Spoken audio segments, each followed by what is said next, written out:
Ano po, Chloe? In the Happy Go? Wala kang pera pambili. Paano yun? You cannot bring milk if you don't have money to pay. You need to pay first before you get the milk inside the Happy Go. Where you get your what? Coin? Where's your coins?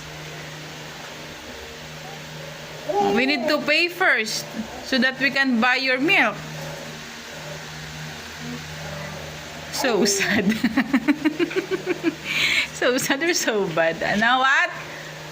What did you say? So sad?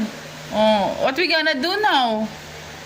We don't have money to buy milk. So we cannot get milk from Happy Go. What we gonna do? Let's call Daddy. What will you say to Daddy? Huh? What will you say to Daddy? What? What will you say to Daddy? Daddy. Thank you, Daddy. Why? What? Daddy. Ano po? Daddy. Why? Ano yun? Why? Why you act like that?